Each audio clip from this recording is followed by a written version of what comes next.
Yeah. Hi guys, welcome back to Fit as a Fanny. I'm Gemma and this is Sam. Hi. So last week we talked all about pregnancy. This week, as a result, we're going to talk all about postnatal. So everything to do with fitness postnatally. Following on from last week, we mentioned it, like the do's and don'ts. So trimester 4 essentially is what it's called, and it's that postnatal period where for us, like we talked, like Sam mentioned last week, about it being almost like an operation. So you do your prehab, and then this is the rehab time. So first things first, for a vaginal birth, 6 weeks before you should be doing any exercise. Yes. You can do walking if you've stopped bleeding, swimming, fine. If pelvic floors, always encouraged because it helps repair. Especially if you've had sort of like stitches or tearing or anything down there, pelvic tilts, just very small things. If you've had a C-section, 8 to 10 weeks. But same again, you want to be making sure that you're doing postnatal rehab work. And one of the things that I always say to my mums, because I had one client who 2 weeks after she popped her child out, technical term for it there, wanted to try and go for a run. There's a whole load of stuff around returning back to running postnatally as well, which we can talk about. There's so much at the minute about returning back to running postnatally, like a lot of research that's happening at the minute into that. But not ideal. So essentially, I want you to imagine your placenta as the size of a dinner plate.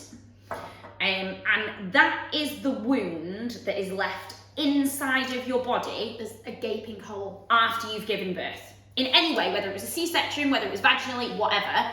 So if that was on the outside of your body, you would not be trying to get back to the gym. No. You would not be trying to go for a run. You would be lay down asking someone to feed you. Yeah. So I can't move. Yeah, let's not try that. So imagine that next time, and I don't know whether it is the pressure on women, or I know some women, some of my clients, they just love exercise, so they want to get back to it to feel themselves.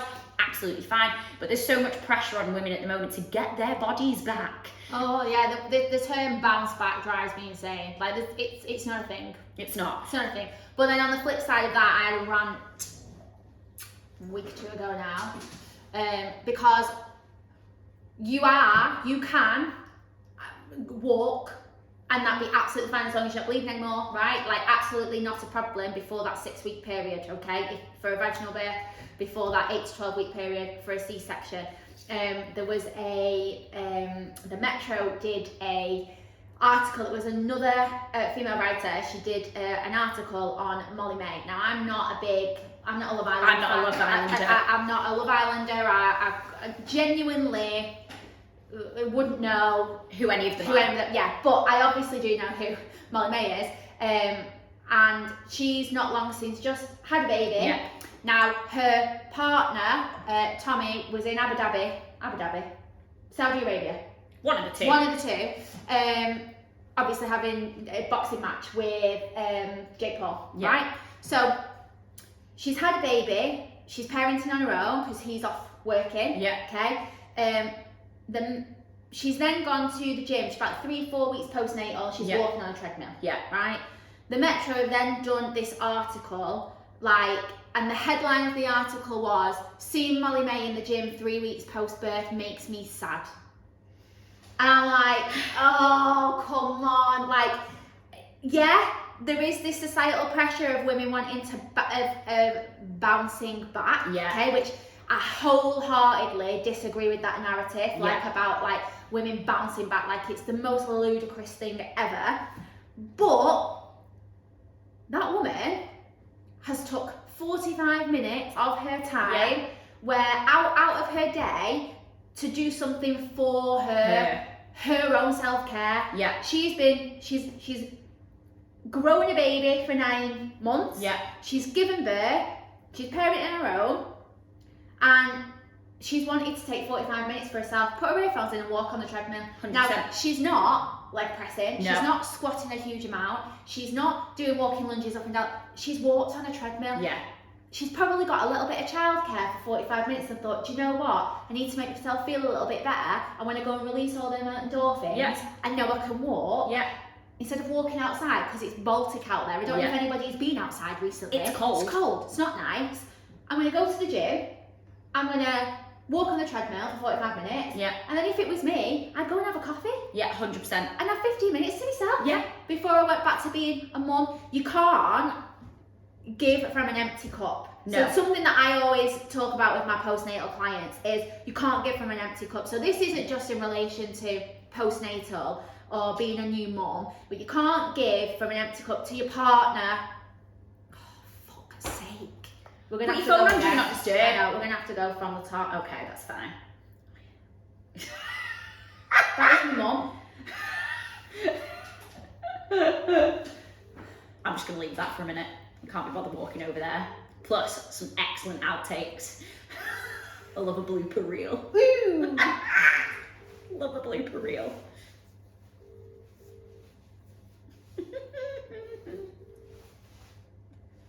No, she's not fucking answering. Auntie Jane! Put your phone on Do Not Disturb. I will now in a second. I should have done that in the first You one. really should have done. I know. Worst timing ever.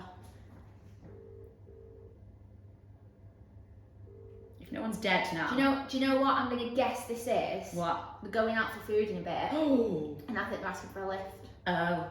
Which is fine. Are you alright?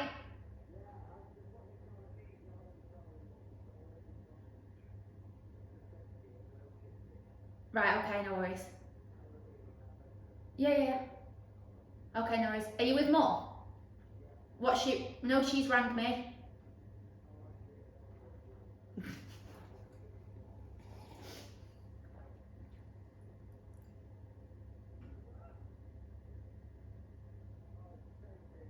Oh, for God's sake. Right, okay, no worries. Alright, no panic. Alright, okay, speak to you later. Bye. They're in the same house. But they've not spoke to each other. They're delivering the same information. Right, let's try again. Take 2. Because I don't think any of that will have saved either then, you know. That's alright. Don't worry about it. We were only like 2 minutes in anyway, weren't we? So it's fine. Yeah, okay. Yeah, right. We try again. Hi guys, welcome back to Fit as a Fanny with Gemma. I nearly call myself Sam now. Sam and Jem? Other way around. I mean, you can physically say anything to us and we'll probably respond anyway.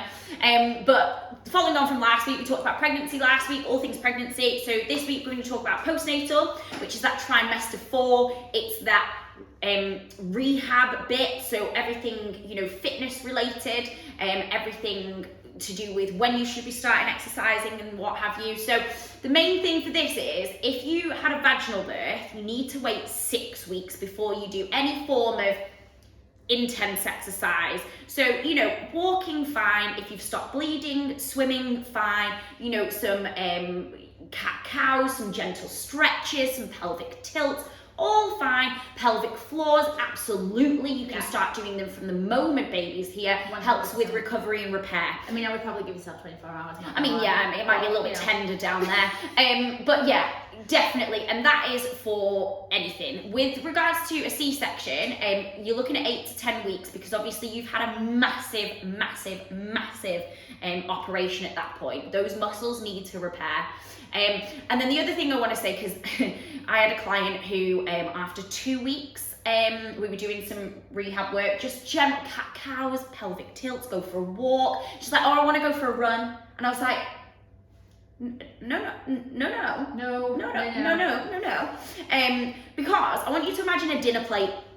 That is the size of wound that your placenta has left inside your body. So your body basically creates a whole other organ. Right? It produces this new organ, and it happens every time that you have a baby. So it produces this whole organ, and then that organ leaves the body after the baby has been born, and so then it leaves this huge gaping hole. Yeah. And if that hole, the size of a dinner plate, gaping, oozing, you know, or juicy, was on the outside of your body, you would not be trying to go for a run. You would be trying to lay down on the sofa, not moving, and getting someone to feed you. Like, that is all you would be doing. So do not try and force yourself to do anything. And I don't know whether it's, I know a lot of mums who want to get exercising because it's so part of their lifestyle and they do it to, you know, feel more like them, which is fine. Go for a walk. Let's do some, you know, prehab work, some rehab work, very gentle, absolutely fine. But I think there's such a huge pressure for mums to, and the one that we hate the most, bounce back.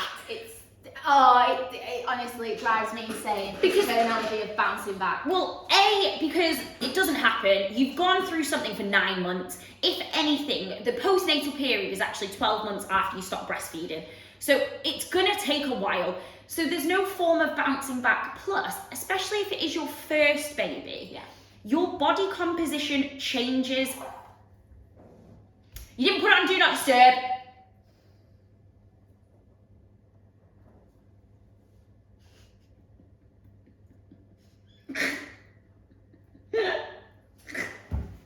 I fucking hate people.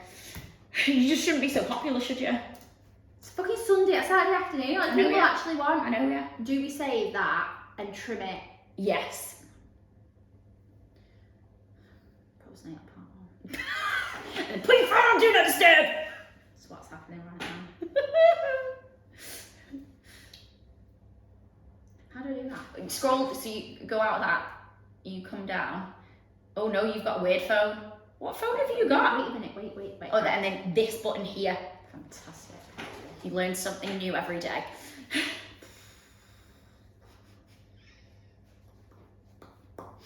Trying to think where's going to be best to go with that, so we can edit, trim it. Where do you want to start at? What did I say? I'll just go back to the 2-week thing. No, I'll go, where were we up to? Don't even know.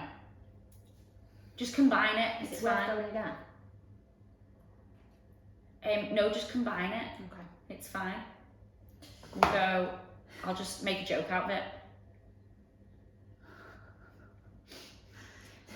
Oh my god. Yeah. It was only 3 minutes. Oh, let's do it again then. Yeah? Yeah, let's do it again. This video is going to be so long. I'll trim this though, don't worry. Delete.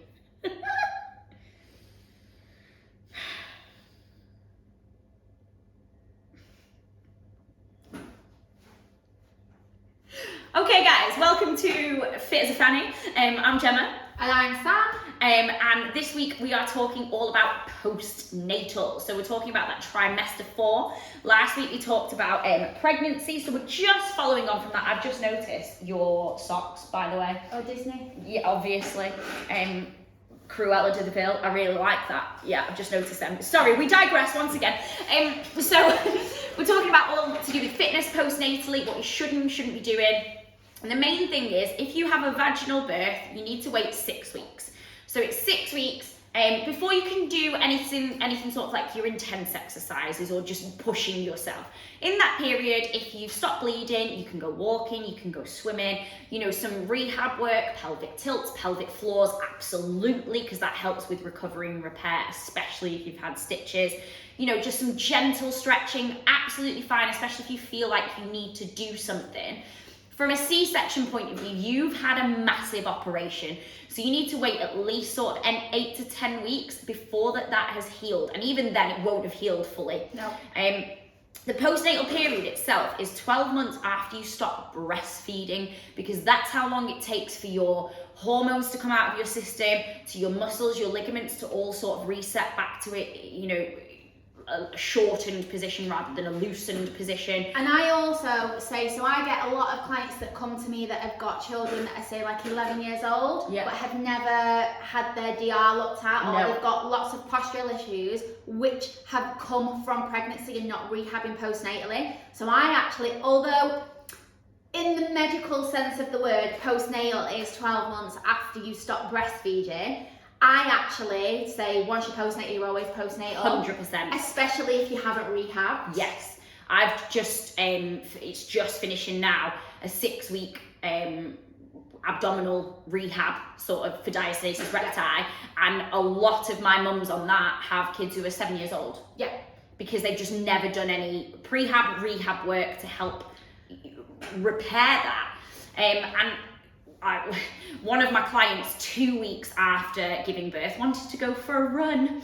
Oh no. And I was just like, and this is where I say, I can't even imagine. I feel like it'll that would fall out. That would feel like. Like there's a lot of research being done at the minute about returning to exercise postnatally. There's a lot to do with postural changes and obviously boob weight and like ill-fitting bras and posture fitting for things like that. And especially because once you've if you're breastfeeding, especially, or just because you've been through pregnancy, your boobs are bigger, there's that added pressure and they're bouncing around. Yes. And then you've also got then like your pelvic floor health, whereas if that's obviously going to be weak, you've pushed a melon out, right? Let's just be like really honest and truthful about that. You have pushed a human being out of a very tiny hole. That makes my vagina cringe. Right? Out of a very tiny hole. So, of course it's going to be stretched, it's going to be a little weaker. That has to be repaired. So then, to be pounding on a pavement. Absolutely not. Or on a treadmill for that matter, like da-dum, da-dum, da-dum.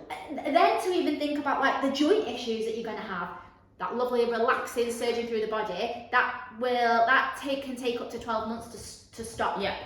Being produced in your body once you've given birth. So, all of then the issues that you'd have. No. And it is, and I don't know whether it's because for a lot of my mums who are into fitness, it's because they just want a bit of time to themselves. They just want to get back to a bit of it, and I get that. But I also think there's just a lot of pressure, and the phrase that we hate, bounce back. Oh, I can't stand it. It stresses me out. Because your body will, like we said, it's a 12-month period at least for the postnatal period, if not even longer. When your placenta is the size of a dinner plate, so I want you to imagine a wound the size of a dinner plate on the inside of your body. That's what's happened. Now, if that was on the outside of your body, you would not be trying to go for a run. No, you wouldn't. You would be lay on a sofa, getting someone to feed you and give you a foot massage. Like, that is where you would be. Yeah, for sure. So, absolutely not. You need to make sure that you let yourselves recover, you let yourselves repair. It's like, imagine like a shark taking a chunk out of your side. Oh, yeah. Do you know what I mean? Like, it's a huge, it's like a huge gaping hole oozing. So you obviously, your placenta is a whole new organ. So your body creates a whole new organ, right? When you're pregnant, and then gets rid of it once you've given birth, and you're left with like a huge hole. Yeah. That has to repair itself. It has to. So if that was on the outside of your body, you would not be forcing yourself to do whatever you're doing. And the other thing is this term bounce back. It's as if your body hasn't changed in a way that it can't change back. It has. If it's your first baby in particular, or babies back to back or whatever, your hips widen. So they unfortunately, or whatever, they stay like that. So actually the jeans that you were in before may never fit you again, no matter how much weight you lose. Yeah. And that is okay, because your body has had to make space to push, as Sam mentioned, a watermelon out. So it's got to make space. I'm really enjoying the hand gestures that are going along with this. Any Spotifyers, check it out on really YouTube. Want kids, but I'll be honest, I was having this conversation with my friend the other day, and I was like, I'm not sure how I feel about actually giving birth. No, yeah. So, and coming back to this whole not being in control, I said, I want to know the end time. I need to know when it's going to be over. And obviously you don't. No, you don't. You don't. You don't. Like, there are indications. Obviously your contractions become shorter. You get to a point, I think, well, I'm saying as though I've got experience and I haven't. But like, from what people have told me, that you get to a point where you literally think, I can't do this any longer. And that's kind of when you're about the end. Yeah. But I would really like somebody to be like, okay, you've got to do this for 4 hours, or you've got to do this for 10 hours, and it will all be over. If only it was as easy as that. And so only. Yeah, it is just a bit ridiculous. But this idea of bouncing back, it is just, it's ridiculous. And I think there's so much pressure on women, and I think it goes both ways. If you don't bounce back quick enough, well, you've not worked hard enough. And it's not the case. But if you bounce back too soon, oh, that's wrong. Right, so I had a bit of a rant about this the other day. So the Metro wrote a piece, and it was another female. I think what really gets me about it is it was another female that wrote, or another woman that wrote the article. And she wrote this article about Molly May. Now, I'm not a Love Islander, never watched it, not into it, it's not my thing. But I obviously know who Molly May is, and I know that her fella is Tommy Fury, and he's just been in, I think it's Saudi Arabia. I think it's either Abu Dhabi or Saudi, I think it's Saudi Arabia. And he's just had a boxing match against Jake Paul. So, Molly May has just had a baby, I think probably now maybe 5 weeks, postnatal, something like that. And this article was wrote like maybe a week or 2 ago. So she's grown a human for 9 months. She's given birth. Her partner is now working away because that's what he's doing, and that's fine. So she's single parenting. I'm not saying that she's not got help or anything or whatever, but I don't know. She's not my best mate. I don't know her. Yeah. So, she's now, 3-4 weeks postnatal, and she's decided to go for a walk on a treadmill in a gym, right? So that's what from what I've looked at and stuff, that's all she was doing. She wasn't squatting, no. She wasn't lifting really heavy weights, she wasn't leg pressing like 100 kilograms, like she was just walking on a treadmill with her earphones in, giving herself 45 minutes. Yeah. Right, this article, the headline of the article was, "Seeing Molly May in the gym 3 weeks postnatal makes me feel sad."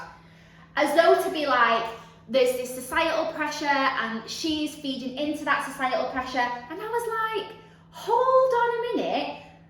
The poor girl has just given birth. Yeah. She's single parenting. She's probably not had a minute to herself. She'll be lacking in sleep. Yeah. She'll be tired. She may have been out and about with the pram, but I'm not being funny. If you've been outside recently, it's Baltic. It's cold. I don't think I would want to be going out for a walk on my own in this weather. No. It's freezing. So she's probably found a little bit of childcare for an hour, decided to take herself to the gym, walk on a treadmill for 45 minutes. I mean, and if it were me, I'd be having a coffee afterwards. Absolutely. Do you know what I mean? Like, absolutely. So she's done it for herself to then be a better mom. It's not because it's probably not because she's gone, do you know what, I need to get back into the gym, I've got to work really hard to be in the best shape. Like, she's probably thought, do you know what, this makes me feel better, and I would be a Molly May. I would 100%. Because fitness is a part of my day-to-day life. Yeah. I know I can't give in any areas of my life from an empty cup. No. And going and working out fills my cup back up. 100%. So whether that is you're a new mom, or whether that is you are a person-to-person business, or whether it is, your partner, you can't give anything to anybody else unless your cup is full. You can't give from an empty cup. 100%. So there's something that I always talk about with my postnatal clients is that you have to take some self-care time for you. 100%. Now, if that means going for a walk outside or going to the gym for a walk, absolutely fantastic.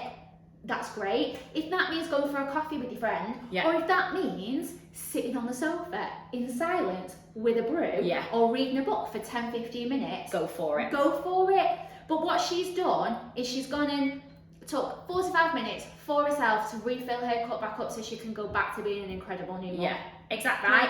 And I don't think what we shouldn't be doing is we shouldn't be putting new mums on blast to prove a point that society is making us want to bounce back. Yeah. Like, that to me is counterintuitive, it's counterproductive. Two wrongs don't make a right. 100%. Don't tear another woman down to make a point about the fact that women are put on blast all the time to bounce back. Like, none of that makes any sense to me whatsoever. So I absolutely despise this idea of bouncing back, and that we have this media and societal pressure to be a better version of our pre-pregnancy selves, right?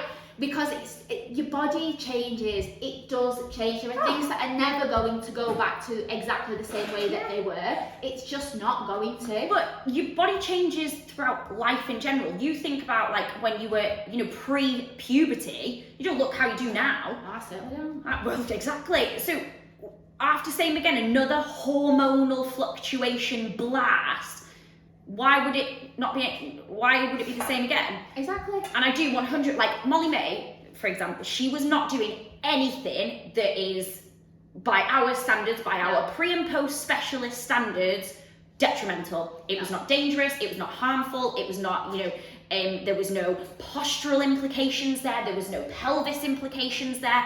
It was literally her just giving herself a little bit of time because, and I think same again, a lot of the time when, I know a lot of my mums have struggled with it, after they've had a baby, they just feel like a mum. They don't feel like themselves. And I think a lot of the time it's like mourning the loss of themselves. And there's like a little bit of a grief there because they're like, they love and adore being a mum and they love and adore being a partner, but they're trying to figure out how they can love and adore themselves and bringing and finding themselves again within this whole equation. Absolutely. I must admit, I have that conversation a lot with a lot of my postnatal clients. Yeah.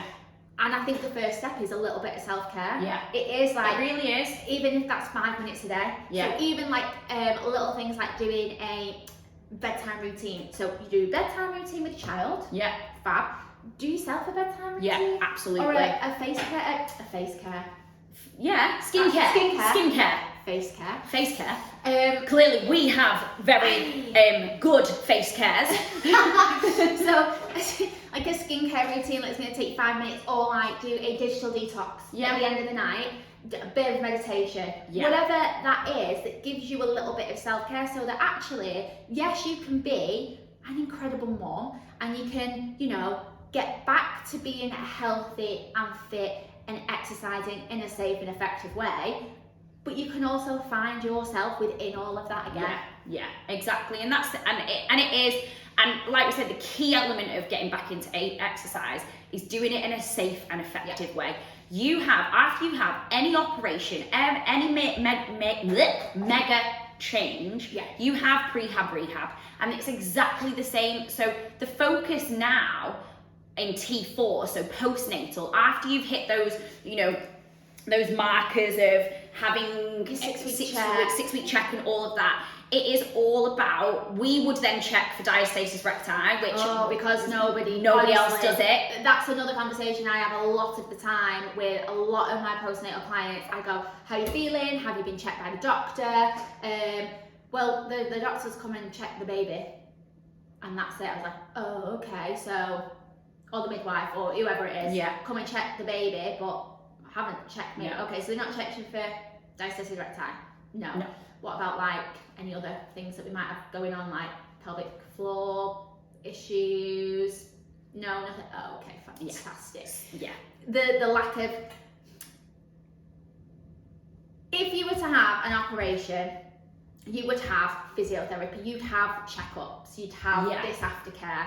It just seems to massively lack. Yeah. When it comes to pregnancy, postnatal, 100%. And I don't know what it is. I don't know whether it's this kind of idea of, well, it happens to pretty much near enough 50% of the population. Yeah. So, but if anything, because it's happening to 50% of the population, you would think that there would be more provision. Yeah. Because it doesn't take much by way of giving the recommendations, the options. Just checking baby anyway. Why not check for diastasis? It's quite an easy thing to check for. It's a really easy thing to check for. And if you want to know how to check for it, I have a video. Yeah, we've both got videos, so come and check us out. But it is, so essentially diastasis recti is when your abdomen separates and you get what's called an aponeurosis sheath, which I just really like the words. It's just essentially like a big elastic band that runs down the centre to allow space for baby. Yeah. And then postnatally, that is supposed to come back together on its own to some degree. Yeah. which is another reason why we say wait for the 6 weeks, because it helps that come back together. Gives you a little bit more time. Then we would check to see how many finger widths we can get down the center of your abdomen from sort of like underneath your rib cage point right the way down to the top part of your nipple line, to see whether there's any separation still. Two fingers or 2 centimeter width should come back together normally. There's a lot you can do to encourage that. So something that we would say, no doming, so meaning that you don't push your belly button out whenever you're doing anything. Lots of pelvic tilts. And making sure that you understand and know how to engage the pelvic floor correctly and relax the pelvic floor correctly. Yeah, which is something Sam doesn't really know how to do. Well, I do now, but my pelvic floor is extremely strong. Extremely. Which is great, but what I have to really work on is being able to relax it fully as well. So I'm really great at squeezing. Lifting, not a squeeze. Lift. To think about we're lifting a blueberry up without squishing it, and then placing the blueberry back down. Oh, I like that. Yeah. Is everybody else doing them as well? I feel like the moment we start talking about pelvic floors, we start doing them. And you can do them anyway because nobody knows you're doing them. I mean, you do, because there's a face that everyone does when they're doing them. There's the pelvic floor face. There's the pelvic floor face. Most of it's confusion. But it's about, being able to do that while also then doing any sort of effective core exercises. So doing sit-ups with diastasis recti, big no. You don't do it. What we have to think of is, if you think of our core chamber like a Coke can. So you've got the bottom of the Coke can, it's your pelvic floor, the top of the Coke can, your diaphragm, you've then got your abdominals, your rectus abdominals, obliques, all on the outside, and then you've got the linear alba, where we come back into the centre, okay, and then you've also got your back in your glutes, okay, which form the back of the Coke can. You want to think of that whole area like a whole chamber, so the whole Coke can. And if one part of that chamber is weak, then everything is out of whack. So if your pelvic floor is weak, then there's a hole in the bottom, the Coke's coming through the bottom, there's no Coke in the can. Yep. If it's too strong and you can't fully relax, then that pressure is going to push it up, and you're going to have a lot of pressure that happens further up in that whole chamber, in the whole core chamber, causing other issues. Yeah, absolutely. So it's about that. So then if you've got separations, if you've got DR on the front of that Coke can, well, the water is coming out, or the Coke is coming out the front of the can. 100%. Which then you have things like hernias. Which, unfortunately, if it gets to the hernia stage, there's not a lot we can do about it. You have to get it repaired surgically. Surgically, for sure. Which, fun fact, actually, one of my clients is having to do because of what happened first pregnancy. So first pregnancy, there was no rehab work whatsoever, went straight back into exercise far too soon. Second baby, had a baby. We did loads of rehab work, loads of stuff, but it just wasn't, it was almost too late by the time we'd started it. And then as a result, got abdominal hernia, so now has to have that surgically put back together. And that's the thing, so 2 centimeters width distance for a DR, diastasis recti, we can do things to bring that back together. Those exercises to help bring it back together. But it's also something you want to be mindful when you're doing everything and anything. So can you engage all of those parts of that Coke can whilst you're walking, whilst you're doing a squat, whilst you're doing body weight work, without holding your breath, without turning bright red. Core diaphragmatic breathing has to happen at the same time. It's a lot, yeah. So, and then as soon as it gets down to sort of like 1 centimeter, same again, it all comes back together quite naturally. Any more than 2.5 centimeters, you want to be doing all of that rehab work before you get into anything else. 100%. If it's looking like it's 3 centimeters or more, there's work we can do, but it is unlikely that you're going to be able to get it fully back together without surgery. And also, there is, most of the time you will find that there will always be a 0.5 centimetre gap. Oh, always. Which is really, really normal. Yeah. But that we would then class that as actually that's knitted back together, and we are now back at the whole core chamber is strong. Yeah. And that's just because, like I say, your body's changed. Your pelvis may have widened, which means there's that little extra gap. It's almost like the foundations of the house. Yeah. If the foundations of the house were to separate a little bit, all of the rest of it, you'd have to put an extra, you get a crack in the middle, so you'd have to fill it in. That's why you get 1/2. I feel very Paul Hickey at the moment. Who is a builder. We channeled the inner builder. We channeled the inner builder. So having 0.5 centimetre is absolutely fine. I think a lot of women worry about that, but they are crucial things to be doing, because same again, if the base of that Coke can is tilted, well it's squished, it's not going to engage effectively. So all of those things need to be checked, need to be corrected, need to be worked on before we start with the term that we hate, bouncing back. And this is what we forget to focus on, and this is what, when the media promotes it, saying, oh, they bounce back really quick, but then actually, if it's a celebrity, another year down the line, they're getting a surrogate to do it instead because they've got that many issues. Yeah. So there's a lot to get fixed before we can progress forwards. And it's also not just about the exercise. So all of these parts of this chamber are all muscles. So for muscles to be able to do the job, they have to be fueled correctly. So if you are a new mom and you are basically starving yourself because you want to try and lose weight postnatally, you are going to cause loads of other issues because your muscles can't do the job that they're supposed to do. So you can't fix these issues while eating nothing. Yeah. But you have to be to be able to build muscle, you have to be in a surplus of calories. There needs to be a higher portion of protein within your nutrition. There needs to be all of those really good vitamins and minerals to help your body do the job that it needs to do. The same as if you are lacking in loads of sleep and then also trying to train 5 times a week. Yeah. And eat nothing. Your fatigue and the stress that you're going to put on your body and this abdominal chamber is going to be something else. So all of those things, it has to be a real holistic approach. Yeah. It's not just okay, this is the problem, we're going to exercise to fix it. There has to be a holistic approach to it. You have to address your sleep patterns. You have to address the nutrition. And I know that those things are hard in a postnatal period because your baby might not be sleeping at night. No. And so you might be getting 2-3 hours max. Yeah, right? absolutely. So, but if you want to rectify and fix any of these postural issues, abdominal chamber issues, DR, all of those things, there are other things that need to be addressed to give that holistic approach, because you can't just fix it by doing one thing. No.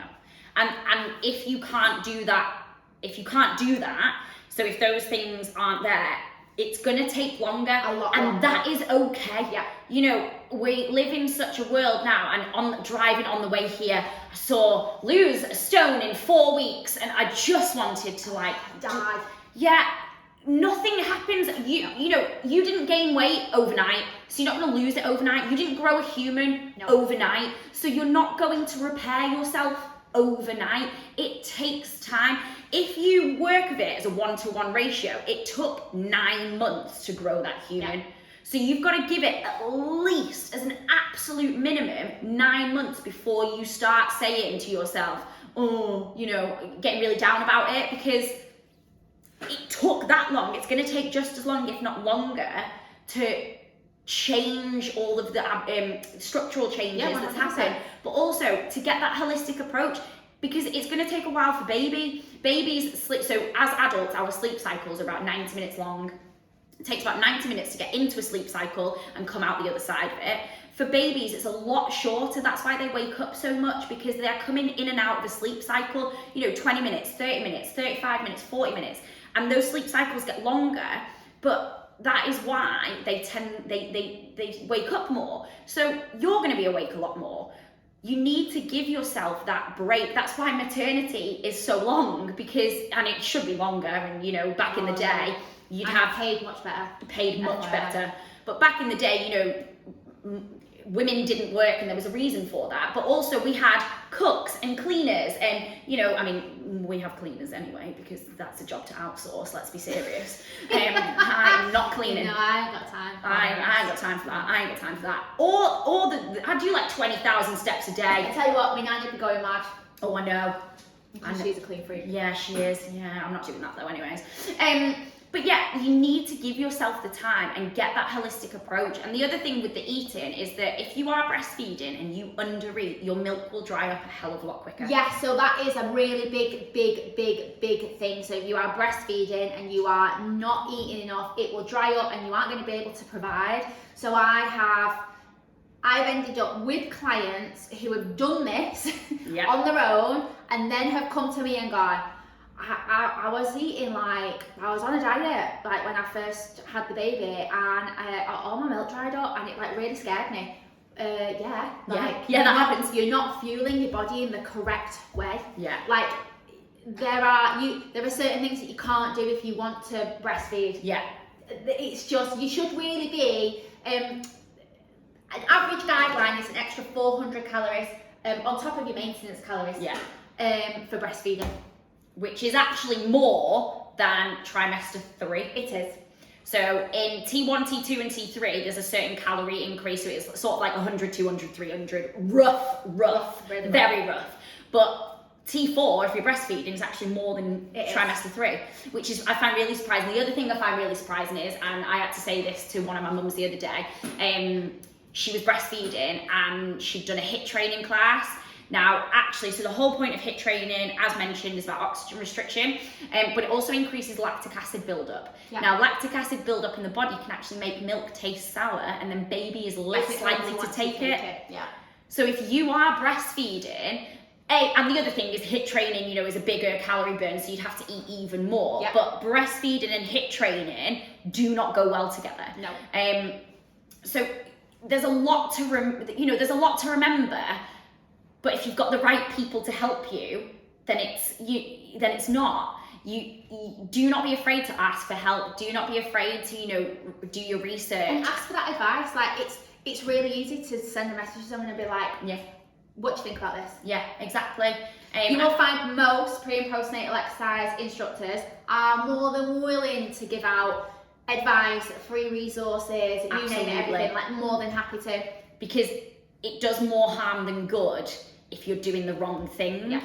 And then it makes it harder for you as you get older, as your kids get older, because you're struggling with, you know, all of these postural changes, you're struggling with your abdominals still, you're going to a trampoline park and peeing yourself. Like there's a whole load of things that just make things more difficult, and one of those things doesn't have to be the pressure that you put on yourself. Yeah. Give yourself the time. I constantly say it to my mums when they say, oh, how do I lose weight? Or I'm just not losing any weight, or, you know, my body's changed. And I just turn around and go, be nice to yourself. Yeah. You grew a human.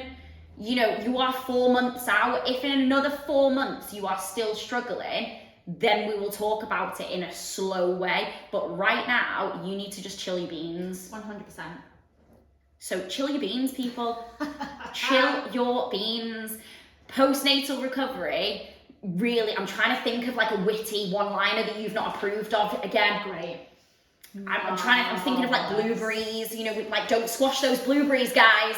Yeah, pick them up gently. I really like that analogy, I'm not gonna lie. Got loads of stuff like that. I mean, I feel like a fanny one would be related here also.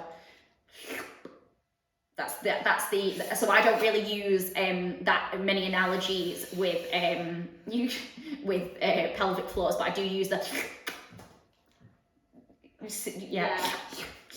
It just sounds great, doesn't it? But yeah, to finish it off, guys, postnatal recovery, postnatal repair is really key. As we've said, follow us, subscribe to us. The links to our Instagrams are on all of the resources. Drop us a message.